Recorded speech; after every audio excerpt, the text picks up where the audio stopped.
Welcome to Corporate Warrior, the podcast that brings you the best advice on how to improve your health, optimize performance, and maximize productivity. With your host, Lawrence Neal. This episode is brought to you by ARX, the most innovative, efficient, and effective all-in-one exercise machines I have ever seen. I was really impressed with my ARX workout. The intensity and adaptive resistance was unlike anything I've ever experienced.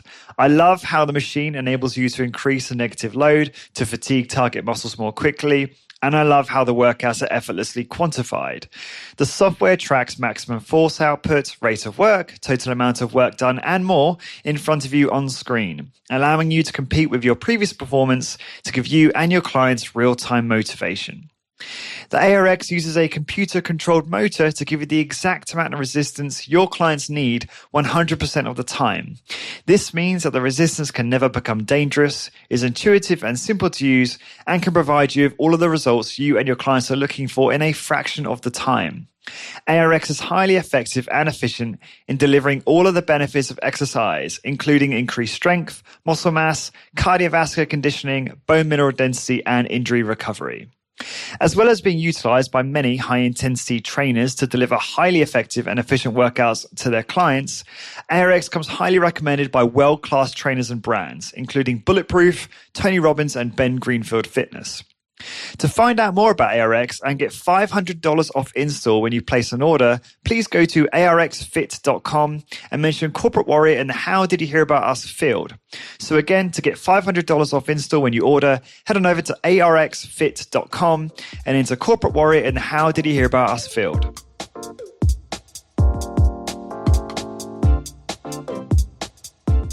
Hey guys, I am Lawrence Neal and welcome to another episode of Corporate Warrior, the podcast that shows you how to optimize your health and get the most out of your high-intensity training and start and grow your high-intensity training business.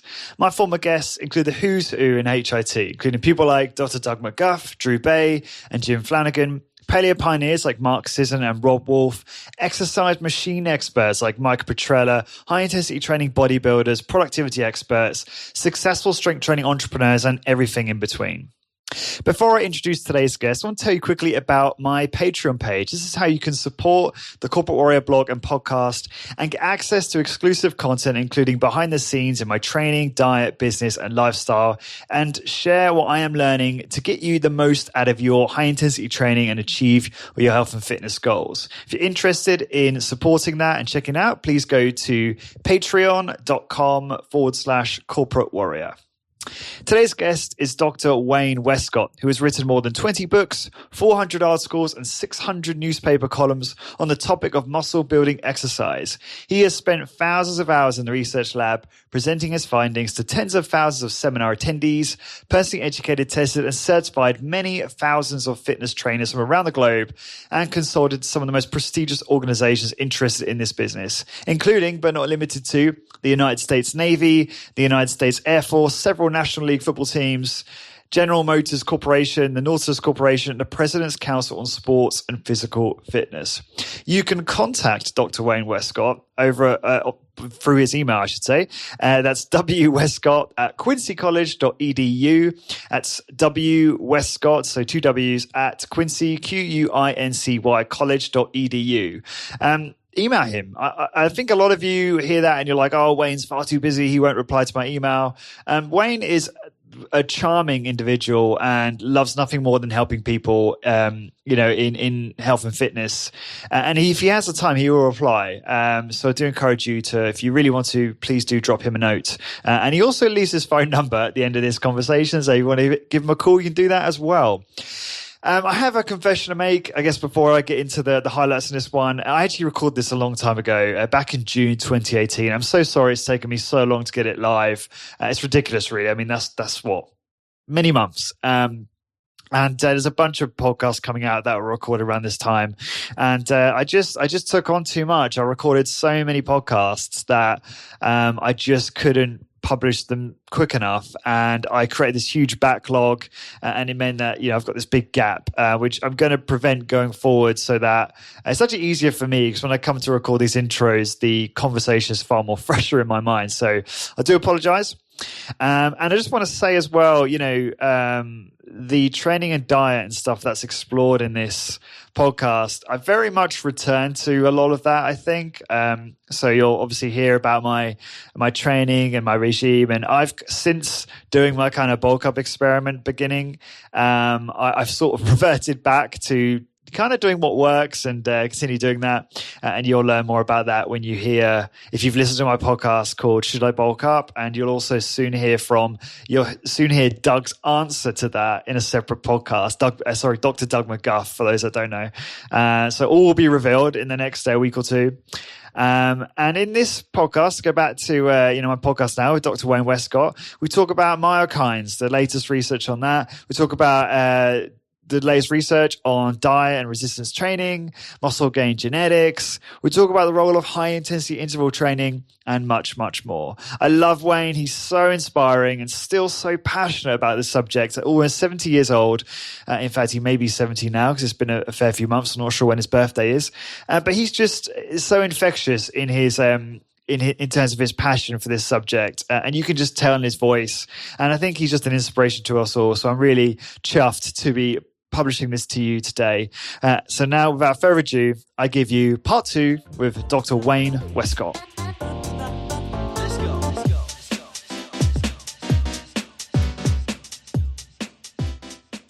Wayne, welcome back to Corporate Warrior. Pleasure having you back on the show. My privilege, Lawrence. Thank you. You're most welcome.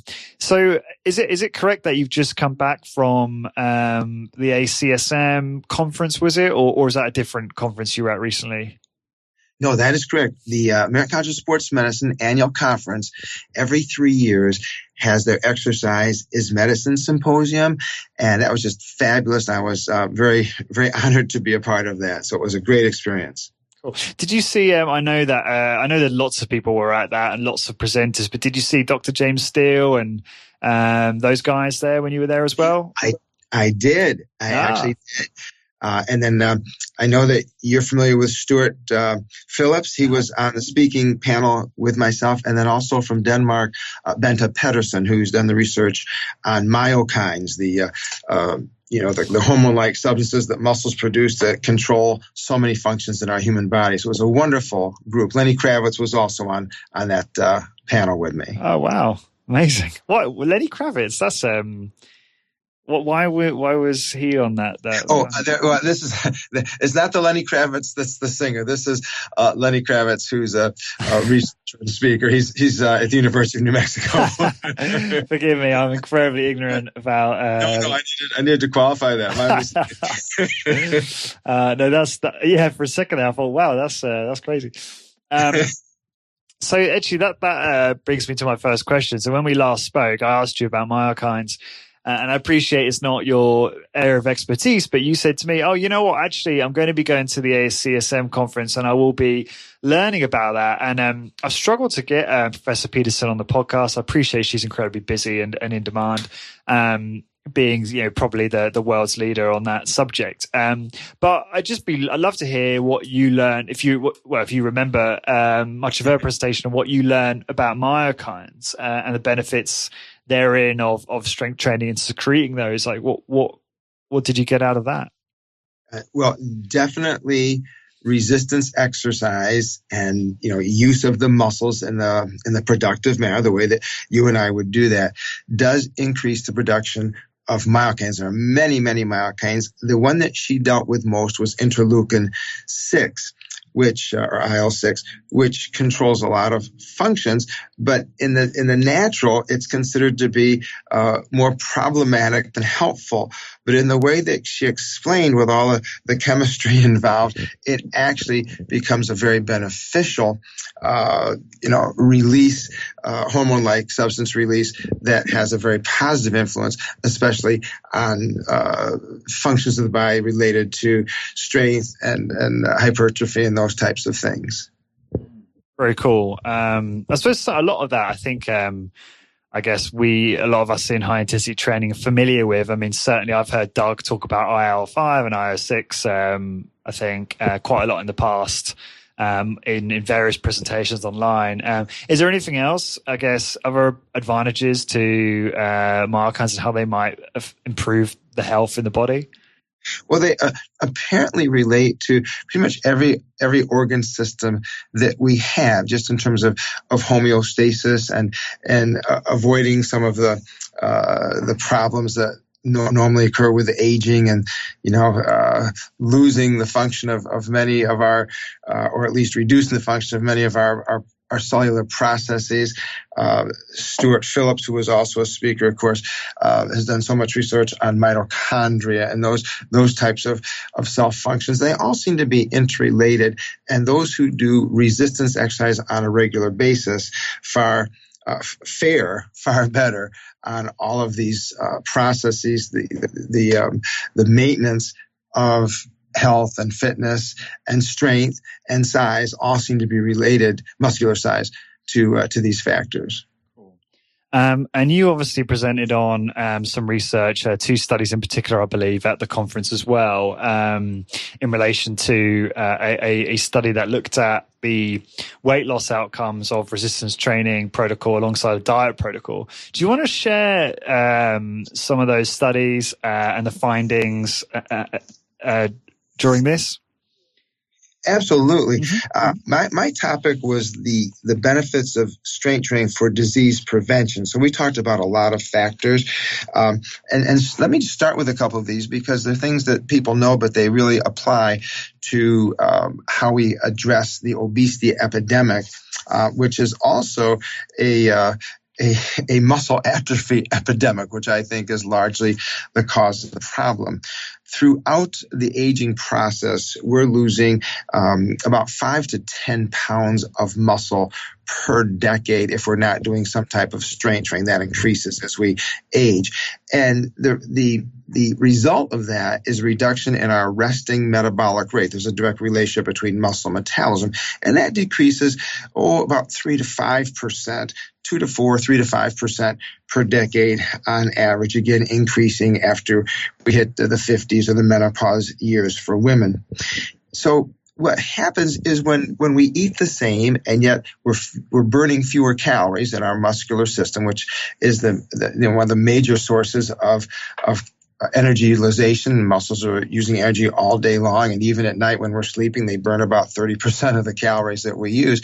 So when metabolism goes down, and if we're not dieting all the time, which would be sort of impossible, we're gaining fat. We're gaining creeping obesity. And if indeed one of the causes of creeping obesity is muscle loss and metabolic slowdown, it would make sense that to address that issue, we don't want to do something that exacerbates that, which would be dieting alone exacerbates that. It reduces muscle considerably. About 25% of the weight loss on most diet programs is muscle. And as a result, metabolism slows way down so that when you end the diet process, we regain all the weight that we have lost in a fairly short period of time. So we have that yo-yo phenomenon, which is never a good thing. Now, some people say, well, let's add endurance exercise to that, and that will help. But unfortunately, as much as I like endurance exercise, I know you're a great basketball player and do a lot of that, it doesn't help in maintaining muscle during the dieting process. Let me give you just a couple examples of that. In a 2017 study by Beavers, looked at diet only, and these were in kilograms, but they lost, on the diet only, they lost 5 kilograms of fat and 1 kilogram of muscle. Not good. When they added cardio to that, they lost more fat, about 6.5 kilograms, but they also lost 50% more muscle, 1.5 kilograms. Oh, wow. When they did just diet and strength, and I'll get to this, which you're going to say, I don't understand that. I don't understand why I'm saying that, but I'll get to it in a minute. When they did diet and strength, they lost almost 8 kilograms of fat, and they only lost 0.7 kilograms of muscle. So they lost the most fat and the least muscle. Another study, another 2017 study, Villarreal and his colleagues, looked at pretty much the same thing. Looked at diet and cardio, and the diet and cardio lost 2.7 kilograms of lean. These are all 6-month studies, by the way, Lawrence. The diet, cardio, and strength, when you added strength to the cardio, it reduced the muscle loss to 1.7 kilograms. And once again, when they did just diet and strength training alone, it was 1 kilogram of muscle loss. So that was the best. So the conclusion is that resistance exercise reduces muscle loss, which is a good thing. It reduces metabolic slowdown, which is a good thing because that follows. However, in one of Stuart Phillips' colleagues' studies, Josie and Stuart and others, they looked at a higher protein intake along with the strength training. And in a 4-month study, they found a 5 kilogram loss of fat, concurrently a 0.7 kilogram gain in muscle. So I say, this is on the right track. Our study, which we did briefly present, was a cardio and strength. We did both because I think both are important. We did a reasonable diet program, and we had extra protein. Now, the Josie study had 1.3 grams of protein per kilogram per day. Our study had 1.5 grams per kilogram per day, so pretty close, a 1.4 kilogram plus or minus 1. But in our 6-month 2017 study, the participants lost 6.5 kilograms of fat, but added with that higher protein and a higher intensity type training, for at least that's what we use, as you know, they added 1.7 kilograms of lean. So when you look at the combination, I mean, that's over an 8 kilogram change. No one even comes close to that in the right direction so that you can sustain the weight loss, which, forgive me for carrying on here, but the follow-up study, that was a 6-month study published in 2017. When we followed up for 9 full months after the study, and there are very few studies that have shown even a maintenance of the weight without regaining the weight within 6 to 9 months. But in the 9-month follow-up study where we discontinued the diet, no more diet, but we still did the higher intensity strength training and the extra protein, the higher protein intake, they did not gain any weight, no significant weight gain for 9 full months, and they continued throughout that time period. We looked at it at 6 months and then at 9. Throughout that entire time, they continued to significantly reduce fat and gain lean. They continue to add muscle. After 9 months, they had added almost another 1.5 kilograms of muscle, and they'd lost another 0.7 kilograms of fat. So this is the first that's ever shown that you can continue to gain muscle and lose fat without regaining weight, which is the bane of all diet programs, because almost 95% of diet programs show weight regain within 6 months to a year. You can continue this by doing sensible strength, which is doing 1 set, but it's a good set, and a higher protein intake. So we were excited about that, and I think that has a lot to offer an industry in which right now, at least 70% of Americans are obese or overweight, and about 85% are actually over fat and under muscled. But 70% are on a diet. 70% of the people, almost 3 out of 4 people, are on a diet that doesn't work. We have something that does work, and it's strength training with a little higher protein intake to make sure that you can assimilate the proteins and build and rebuild the muscle. That's awesome. And obviously, a lot of us, I guess, in the kind of high intensity training and sort of general strength training community, we'll do a lot of these things and figure a lot of these things out prior to the science actually showing it. Not to say we figured it out, but we won't wait for the science to give us permission, so to speak. But it's still great to see, obviously, some of the science coming through to show that these things are really, really effective for fat loss and lean gain. What you said is so incredibly important. Back in the 1980s, Ellington Darden, I think you know the name from Nautilus, he's written many, many books. He did studies like this. Not so much studies. He did, before and after pictures, and he did the work. And he showed this way back before 1990. We're talking 88, 20 years ago. He showed this. And yet the scientific community, because he didn't publish it in research journals, did not accept it, did not receive it. But like you said, he and you and many people between that era have figured this out. It's not news to those who are listening to your podcast, I'm sure, but it is news to the medical community. And we will be presenting this next week at the Harvard Medical School International Conference on Obesity and another Harvard Medical School conference on lifestyle medicine following that. And the medical profession, once it's in the research journals, is willing to listen and say, let's give this a chance.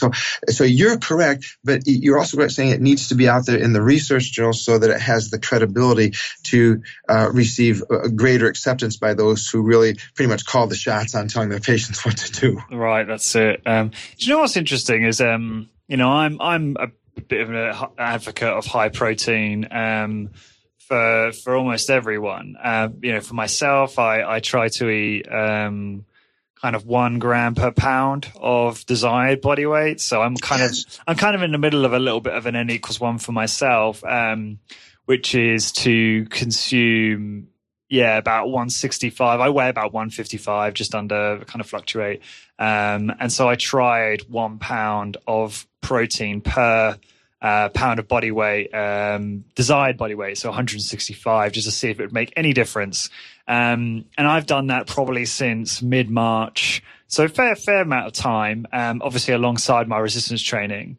And to be honest, I've noticed it's interesting because I was kind of optimistic at the start, thinking it would make a bit of a difference, but I think I've kind of realized I've probably come to the limits of my own genetic potential. So it really doesn't matter how much protein I throw down my neck at this point. It's a war of grams, as Dr. Ted Naiman would say.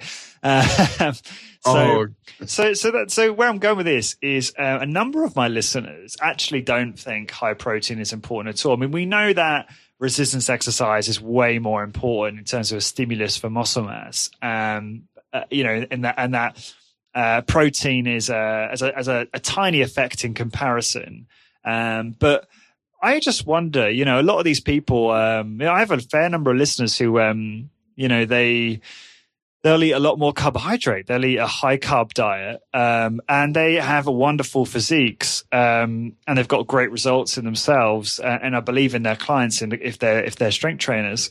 And so, I don't know. I'm just kind of like, even though I know we've got some studies out, obviously, that you talked about showing that high protein intakes are beneficial. What's happening here, do you think? Why is it that there's still people talking about the benefits that, high carbohydrate can be just as beneficial in some cases? What do you think about that? Well, I don't disagree with any of the thoughts on this that have some research basis, but I think that we may be looking at different populations and different goals. So just to share again with our research, we're looking at people who are overweight, too much fat, too little muscle to begin with, have a pretty low resting metabolic rate, probably don't eat very well in terms of vegetables, fruits, water, or protein, and they're trying to lose weight. So they cut their calories way down, which means they're also cutting across the board normally. So they're cutting their protein even lower. And when they start doing cardio, now they have so much energy requirement and they're not getting enough energy.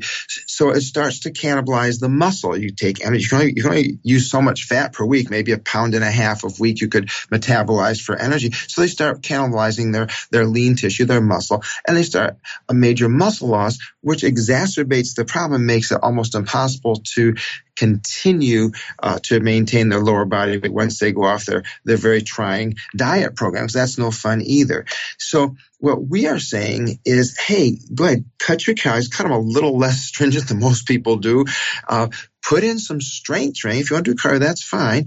But put in some strength training to build the muscle, so you have the stimulus to build. But make sure you have enough protein in your lifestyle, which you probably don't because you're not active, you're not reading in the literature on protein, et cetera, so that you're able to have the building blocks once you have the strength training stimulus to maintain your muscle and hopefully, as in our studies, actually build muscle. Because these are people that say you're an average 60-year-old and you've lost 5 pounds of muscle for the last 40 years of the last 4 decades, you have 20 pounds less muscle than you should have at 60 because you've lost it. And you should have that at 60. You shouldn't lose muscle by the age of 60. Maybe by my age, yes, but I'm almost 70, but not at 60. So we're trying to get them to rebuild muscle that they need and don't have. We're not trying to exceed, as in your case, I'm looking at your picture here playing basketball. Man, if I looked half as good as you, I'd just keep doing what you're doing, Lawrence. But we're not trying to exceed our genetics. We're just trying to get them back to where they should be. So that's one aspect of where I'm coming from with the protein. These people need to rebuild muscle, not build it. Now, in the building phase, Lawrence, I've read the same studies that you have, and when I first read the Cribbs and Hayes, and they gain so much muscle, so much, I said, I got to do this, because I said, I've never thought of taking extra protein, and I've done it, and it hasn't hurt me. But you know what? I haven't gained any muscle either.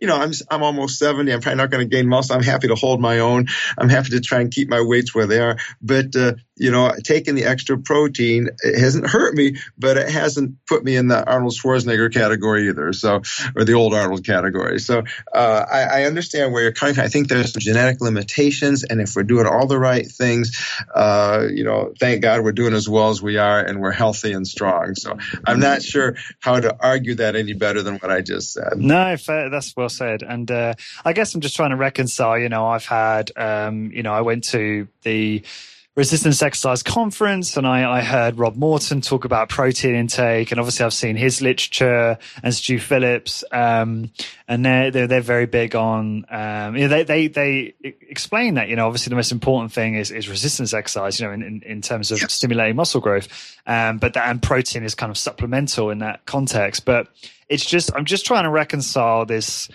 science, with what I see in more anecdotal, I suppose, in terms of a lot of my listeners saying, you know what, it's not that important. So it's, I eat high carb, or I eat relatively low protein. And and you also hear it a lot in the ketogenic world. Obviously got to be careful with cognitive biases, but there's a lot of people pushing a ketogenic diet agenda, high fat, who also say that they don't eat very much protein at all. And they think high protein can actually be bad, which I don't think there's much evidence for that. And I think Stuart Phillips would obviously, people can refer to my episode of him if they want to learn about a lot of the poor science that is trying to show that high protein intakes are bad, especially things like kidneys and stuff like that. Right. But yeah, it's just interesting to me, because there still seems to be, maybe there's always this challenge with different. What I'm trying to say, this huge divide with recommendations, and it's quite confusing, I think, for people. I think, yes, and I agree. You said it very united, but basically, trying to reach your potential, you need protein. No, you can't have insufficient protein. Trying to surpass your potential, there are ways you can do that, which we would not recommend, of course, but I'm not sure how helpful that is and how individualized that may be. I will say one more thing, though. Being an older individual, once you hit about age 50, and perhaps even lower than that, you do not process protein as well. The human body does not process protein as well in your 50s and 60s, the average person, as when you're in your 30s and 40s. And so certainly older individuals probably should make it a point, instead of eating a yogurt for their snack with 8 or 10 grams of protein, get a Greek yogurt with 18 to 20 grams, because they need more protein, because they don't process it as well, and they need to take it frequently throughout the day. In other words, not just at dinner have a high protein dinner, but they need it at breakfast and lunch, maybe a snack,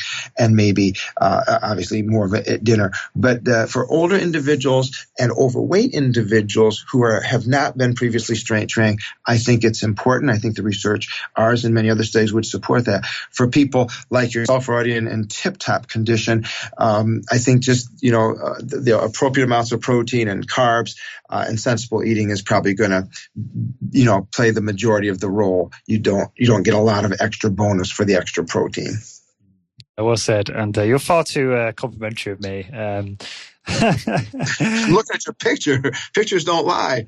Well, it's good lighting. And I was the one when I'm playing basketball, I'm a fair bit younger, and it's a good angle too. That's probably why I use it so much. But no, I'm doing okay for myself. I love this stuff, and I train at the moment. I train sort of once every 5 to 6 days. And I tend to do the intermittent fasting thing, and I eat 2 large-ish meals per day. I don't tend to snack, and I focus, most of my eating around sort of, animal proteins and vegetables for the most part, and maybe a little bit of carbohydrate, but it's quite high protein, or say very high protein. I should probably say about 160 plus at the moment. And yeah, it just I've got to a point myself where I guess it's been very helpful doing this podcast, because I've just been able to kind of figure out what works for me. And I probably got to a point where this is going to sound kind of arrogant, but I don't feel bad saying it. I got to the point I feel like I've probably optimized my appearance and my health. I don't have any kind of, which can be bad in a way, because then you're like, oh, I don't know how to motivate myself, because if I can't improve from here. But perhaps it's a bit arrogant for me to say that, and perhaps there is always room for improvement. But how do you think about it? I mean, you're in excellent condition too, Wayne. So how do you think about like long-term improvement for yourself? Yeah, very good question. I think you're being very modest, but you could be correct. We all have a certain genetic potential. Some of us are born with a higher than average number of muscle cells, and some lower than average, most of us average, and some lower than average. And because you can't, based on 95% of the research in humans, you can't increase the number of muscle cells, all you can do is hypertrophy them. And under most circumstances, they only hypertrophy to a certain degree. You can add nuclei and so on, but the hypertrophy process is somewhat limited by genetics, as is most everything else. So if we get to the point where we can't push any harder, or if you get older in age and you're not going to get stronger, you're going to get weaker, you have to set different goals. And I set goals all the time, and I have to adjust them periodically. I can't bench press like I used to, but here let me just tell you this.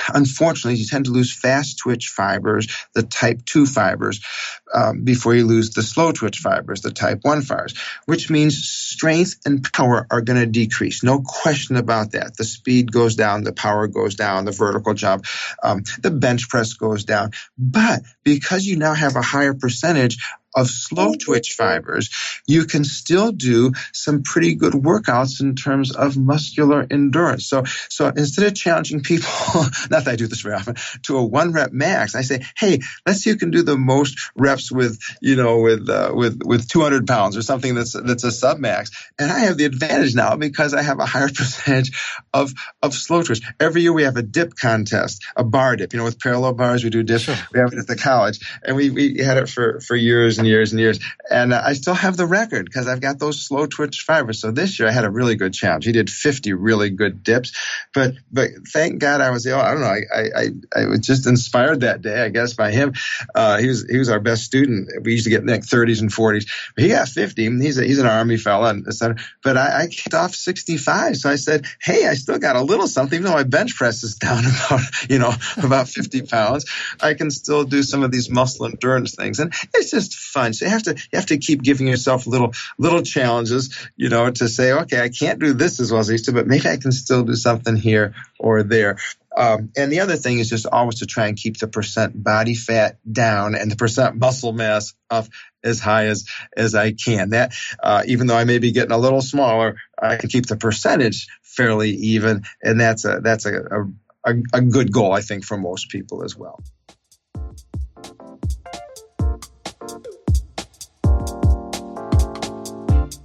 This episode is brought to you by our sponsor, ARX. Are you looking to create a cutting-edge, high-intensity training facility?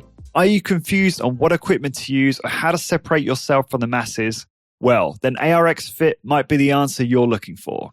I asked Mike Polano from ARX a few questions about how ARX machines are challenging the status quo of the exercise industry around the globe.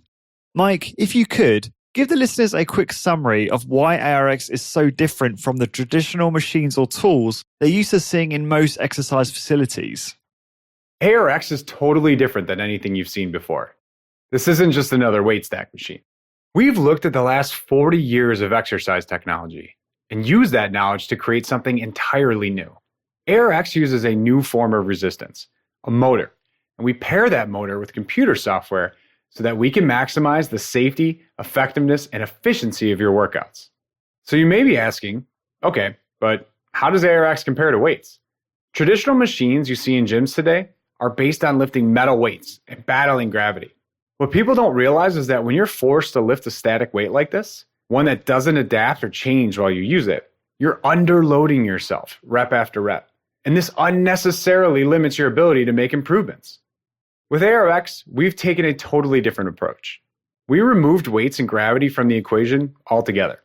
Instead, ARX combines our patented motorized resistance with our custom computer software to provide you with the world's safest, most effective, and most quantified form of resistance training ever.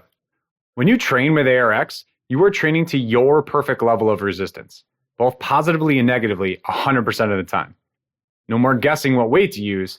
ARX does all of that for you, instantly and automatically.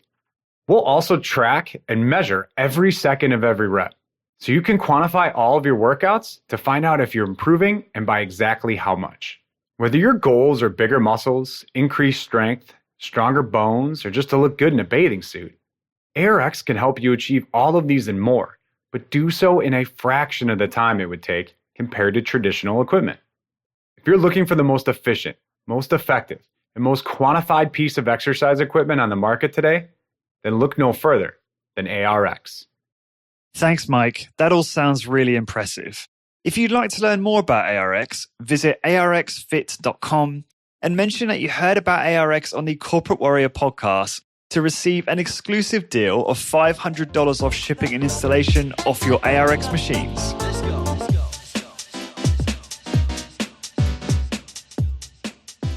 That's great. I think that's really good advice on how to remain motivated over the long term with training, because as I kind of realized with my recent conversation with Dr. Jeremy Lenicky, depending on how you say it, we really do reach our potential much quicker than I realized, especially in terms of muscle hypertrophy. It would seem, based on the science that he talked to me about.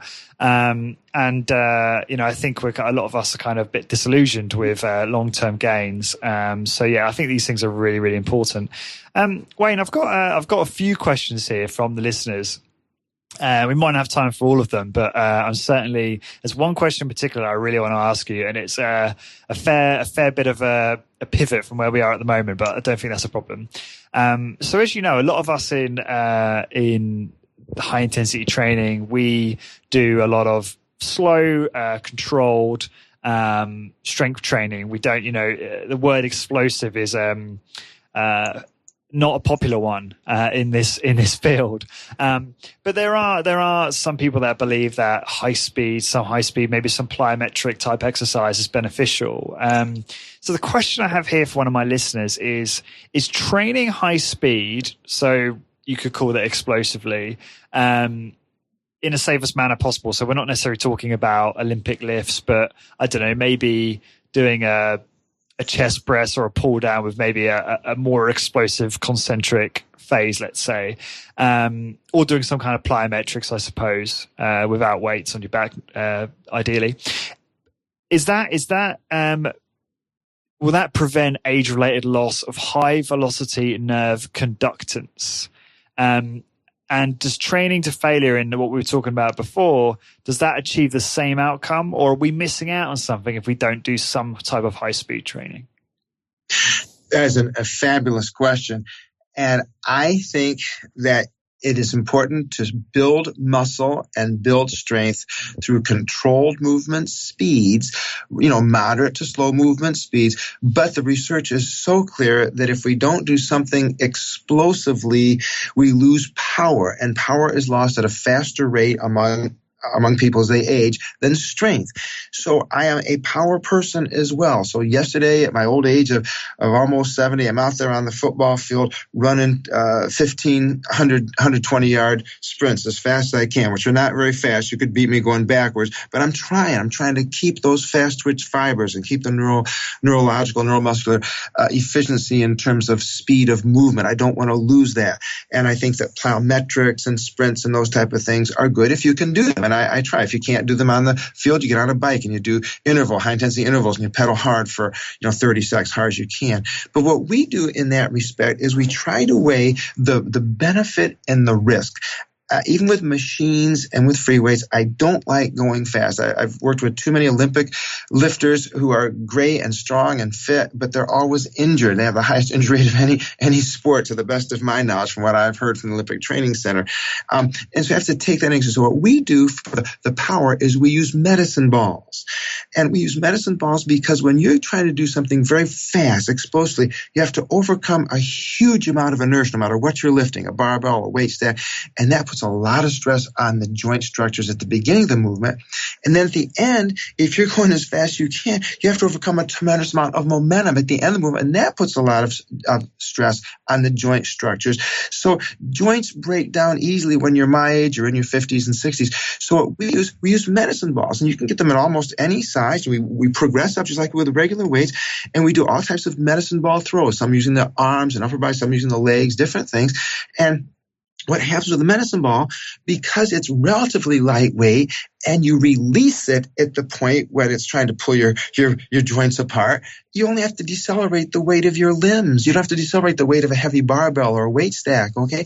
And you don't have to overcome a huge inertia, and that yet you can get a very powerful, that's the wrong word, you can get a very effective power training effect by using, there's probably other things you could do, but that's how we approach it. We do some plyometrics. There's no problem with that. We do it with body weight, not with weights, jumping drills, hopping drills, etc. And we do sprints, and we do the med balls for our power activation. Okay, cool. So what's interesting to me though is how is this important for health span, or is it just important if we want to stay good at specific activities? Well, that's a very good question. I debate that myself. I don't want to lose fast twitch motor units any more rapidly than I have to, any more quickly than I have to. And also, the biggest issue right now, if you go to any of the ICA conferences or the senior conferences, is falls, balance and falls. And balance is mostly strength, quite honestly. It's not, if you work on balance without strength, you're wasting a lot of your time. I'm not against working on balance, but most of balance is strength in your legs, etc. So if you are really concerned about falls, and we understand that you lose power at a much faster rate than you lose strength, and power is what maybe if you do fall, it may be how you can, get yourself into a position to not get hurt as badly or catch yourself or whatever, then for the older adult, power becomes a preventive measure in terms of, 1 out of 2 women and 1 out of 4 men over the age of 60 are going to have a fracture resulting from a fall. At least that's the data. We want to try and avoid that or reduce the risk of that. So I'm not against power training in terms of a protective mechanism. My wife rides horses. She falls every now and then if something happens. I want to make sure that she hopefully doesn't break a bone. Thus far, thank God she hasn't. So a little bit of power training, I think, may have some benefit in terms of just the practicality of avoiding serious injuries. But I'm with you. If you can do heavy strength training, you get 95% of it, and that's where I spend most of my time, except for the sprints. Yeah, I mean, it seems to me that unless it's really important to you to be good at a specific skill that requires power to do that skill well or speed, then it doesn't really seem like it's that important, in my opinion, based on what you said, unless that's specifically what you want, right? Right. Now, you are getting a lot of power training because you play basketball, right? You play a lot of basketball. You're over your injury and you're playing. I mean, that's plyometrics to the max and stop and go. So for your particular lifestyle, you're already doing it. And if you combine your strength training with that, I think you should be, just about perfect. Yeah, I appreciate that, and I play about once a week. Although I've following advice from I think you to a degree, Mike Bradley, who I had on the podcast recently, who's a strength and conditioning coach, and various very smart health and fitness people that I know. I've actually decided to become a much better long-range shooter, as to reduce the risk of injury when I play, because it's so high. If you're playing competitively and you're driving to the basket, and Mike was telling me about the number of Achilles ruptures he's seen in people in their mid-30s, and I am 31 now, so I've got to think about that. And luckily shooting is one of my strengths. So they say you should always work on your strengths and perhaps not your weaknesses. So I've taken the time to focus on improving my 3-point and my sort of mid-range jump shot. As I feel that will give me longevity in this sport, but also, I think it's important to me, at least at the moment, to keep playing because I find it incredibly enjoyable. Yes. And I'm not quite yet prepared to give it up entirely. And this goes back to what you sort of dovetails into what you're saying is you're saying, well, you're getting that power workout by doing basketball, but am I right in saying, though, that that's only important for basketball? I mean, if I stopped playing basketball, then it wouldn't be that important. You're probably right. If we're not involved in power activities, then it probably doesn't.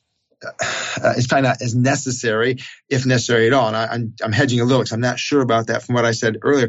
But to do that, so if your sport is powerlifting, which is basically slow lifting, you have to bring that barbell down, hold it motionless on your chest, and there's no explosiveness there. Believe me, I've competed in that. It's all you can do to get that baby moving.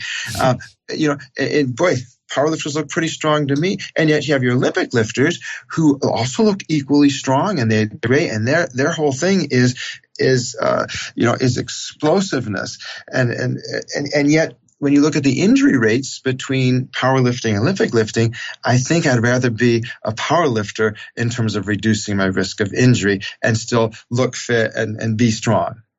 So I'll just put that as a dichotomy. That's okay. I'm just trying to wrap my head around all of this. So apologies if I'm asking stupid questions now. But they're great questions. No one has the answers. But I'm just curious. Like, okay, so is the rationale for you doing this, doing some of this more power related stuff, is that just because you don't want to lose the skill? Because the fast twitch muscle fibers are being appropriately fatigued from strength training, right? So you're probably stimulating those enough. So. Is it just for that then, just to retain the skill for you? No. If you saw me run, you'd say there's no skill. But here is the issue. Everything really comes down to the motor unit, not the individual fiber, but the motor unit. So you have a fast twitch unit that can have 500 fibers. You have a slow twitch that has 100. I don't want to lose my fast twitch fibers any more than any quicker rate than I need to. And I personally believe that there's the muscle component, but there's also the neurological. Most everything goes back to the nervous system, the neurological system.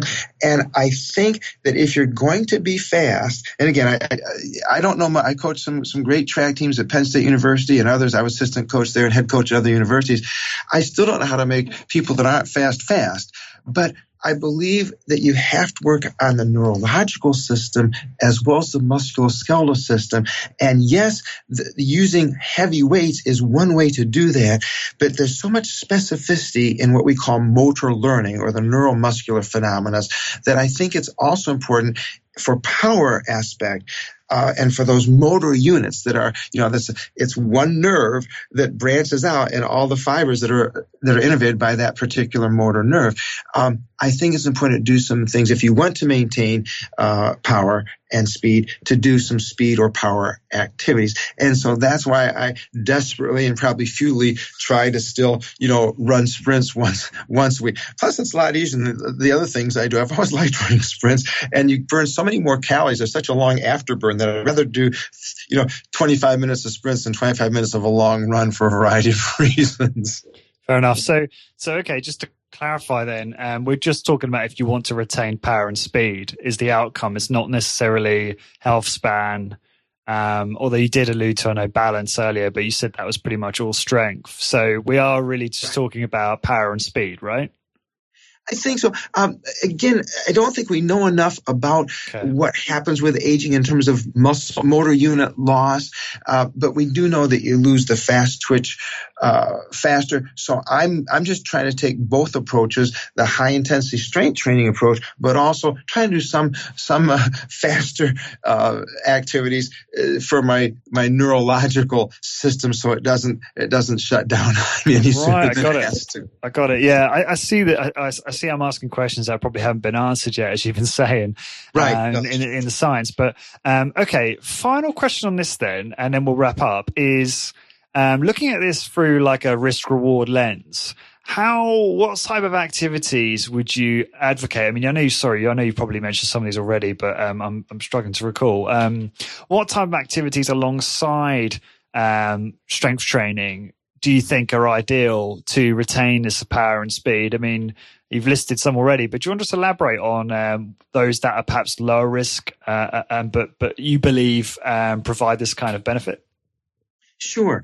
I'm a firm believer in interval training. If I have a choice between doing 30 minutes on a cycle and, at the same speed and saying 1 minute down, 29 to go, 2 minutes down, 28 to go, I'd much rather do 2 minutes at high interval, 2 minutes at low interval, or 1 minute high, 1 minute at low. Because now psychologically, half the time is the good time. I get to recover instead of all the time being the bad time. And the hard time isn't that long that I can't deal with 1 minute or 2 minutes of high intensity. And I think that therein comes some of the neuromuscular stimulus. Certainly it revs up your metabolism for a lot longer after you finish the activity. So in terms of burning calories, it's good. In terms of power, it is better. That's why I do my sprints. Sometimes I do 200 meters. Sometimes I do 400 meters. They're not very fast, but I do that. Sometimes I do the 110s or 120s like I did yesterday. But I love interval because I think it gets you the best of both worlds. If you do enough intervals, you've certainly had some endurance benefit. Your cardiovascular system has been pumping blood pretty hard for 10, 15, 20 minutes, so you get some cardiovascular. And you also get some power as well as some speed. But the main thing I look forward to, as you guessed, is my strength training. That's my key. The strength training. I don't ever want to miss a strength training workout. If I miss a run or an interval bike or something like that, that's okay, but not a strength training workout. I remember before you saying you train strength training on a Wednesday and Saturday. So where does your high intensity interval training fit into this? Okay. My high intensity interval, remember how old I am now. It's Wednesday and Saturday. And sometimes I'll get a Sunday in there because I've still got a couple day rest, but I need recovery. Older people need a lot more, because some very good research on that. You need a lot more recovery as you age. You can still do some pretty awesome workouts, but you can't do them every other day or as quickly as you can come back. You don't recover as well. So my hard days would be hard strength and hard cardio, if you want to put it that way, on Wednesdays and Saturdays, and sometimes Sundays. Like yesterday, I did I did the sprints.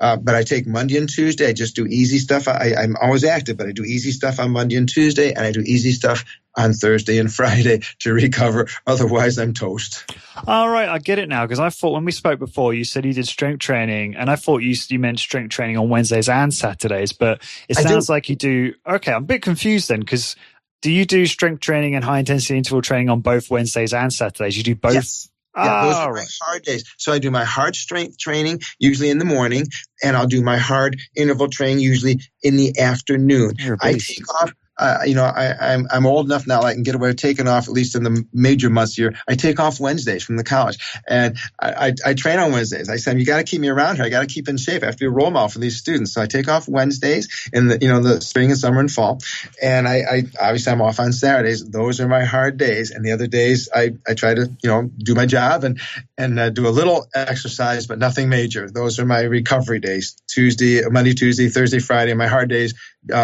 For strength, Wednesday and Saturday, and some days I'll try and get another hard. I'll try and get a cardio or a hard interval on Wednesdays, Saturdays, and Sundays. Right. Okay. Do you know what? You work out more than I do, Wayne. Well, yeah. If I looked as good, I wouldn't work out that much. I'm old and I have to keep at it. Believe me, because I eat a lot. I eat the right things, but I just love to eat. My weakness. Well, that's really interesting. I literally just got off the phone to Martin Gabala. I had him on the podcast 15 minutes before you. And yeah, he's certainly making me think that and obviously you're further reinforcing this, that maybe it does make sense to have a high intensity interval training practice alongside strength training. Although I, as you say, play basketball once a week, and that is fairly interval like in practice. Yes. But I also cycle around the place when I commute into the local town, and I have a nice hill climb on the way back. And I think what I'm going to start doing, so that I can fit all of this new stuff I'm learning organically into my lifestyle, rather than set aside time to do it, because I like to be as time efficient as possible. I might start really ramping up my intensity on that hill at the end, because I'm quite leisurely about it because I'm lazy. So I might start going kind of slowly into the hill, and then when I get to the hill, I'll just go absolutely nuts and give it some welly, as we say. That's exactly. I'm sorry. No, that's it. Yeah, that's exactly what I do with my. I have a training partner on Saturdays, every Saturday, and we used to spend a lot of time biking in the summer and hiking in the winter. And now, because of time efficiency, and we're older and we need to get it, and while we can, we go to the hill, whether it's the hiking or the biking. We just do intervals on that hill. It's a tough hill, and we go 4 times up that hill and down. Same on the bike. We don't waste a lot of time. We do interval hills. I love the interval. I'm so honored to be on your show. You have the best booth in the world, and I'm just honored to be even thought of in that same category. But I would agree with the interval training. I used it when I coached track, when I did track, and I think if you had to choose anything outside of strength training to do for cardio, that would be it. Awesome. Yeah. Well, you are, Wayne, you're far too modest. You are one of the top people in this field. If not, a lot of my listeners, believe that you are the foremost expert in strength training. So you're certainly someone I consider in that lineup. And this has been so much fun. I would love to do a part 3 of you, Wayne, and I like this kind of more conversational format. I really like just bouncing my learnings off you and learning more about, just getting, even if we don't have the science, it's just fascinating to hear what you think. And maybe the science will come to bear and underpin that in the future or not. Who knows, right? But it's not, no harm in kind of hypothesizing, I suppose. No, and I love talking with you. I learn more from you than you learned from me, but I think you're right. I think we're going to find in the science that everything comes down to the nervous system. We think it's all muscular, but the more research we see, everything initiates in the nerves, just like they initiate every muscle contraction. So I think we're going to see a little bit more of that, and that'll open up a whole new area of study and research. So cool. So it never ends, Lawrence. Yeah.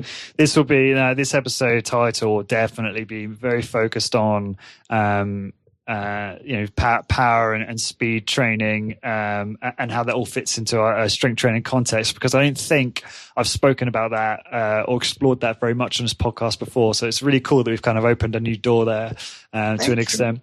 Wayne, what's the best way for people to find out more about you? Oh goodness, I don't have a website that I know of. Some people put me on their websites, but anybody can contact me at my email address or my phone number, and I always get back. I send out materials. I'm happy to be a resource for people to the best of my ability. I think my email address, wwest.quincycollege.edu. And my phone number, I'll give it to anybody that wants to call me. I know it'd be an expensive call for some, but 617-984-1716. That's my college number, and I'm always happy to share what I know or what I think I know with that caveat to people.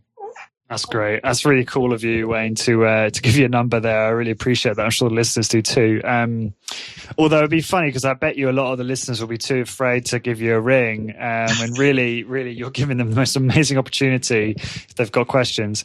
And for everyone listening, to find the blog post for this episode and all the studies that I guess Wayne and I have mentioned, please go to corporatewarrior.co/Westcott -2. I will say -2 just in case we've already got a unique domain for the first episode. And for all episodes, please go to corporatewarrior.co/podcast. And until next time, guys, thank you very much for listening. I hope you enjoyed that. Before you head off, head on over to corporatewarrior.co/ebook to get your free high-intensity training Google Sheet to track your training progress. And get my ebook with 20 interview transcripts with some of my top guests, including Dr. Doug McGuff, Drew Bay, and Bill Day Simone on how to optimize muscle gain, fat loss, and overall health in an efficient, effective, and sustainable way. Head on over to corporatewarrior.co/ebook now and enter your email address for instant access.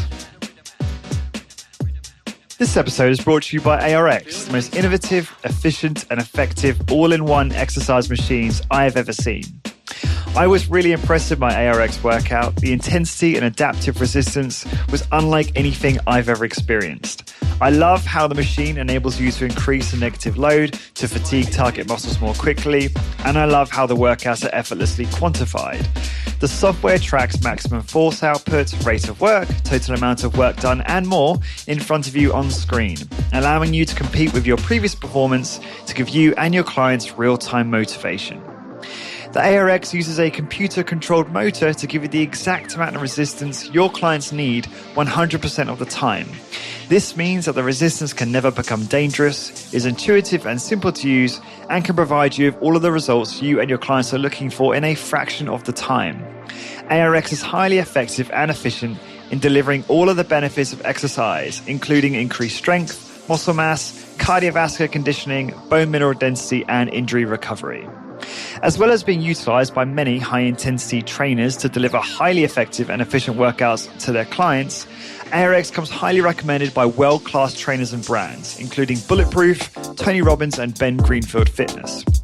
To find out more about ARX and get $500 off install when you place an order, please go to arxfit.com and mention Corporate Warrior in the How Did You Hear About Us field. So again, to get $500 off install when you order, head on over to arxfit.com and enter Corporate Warrior in the How Did You Hear About Us field.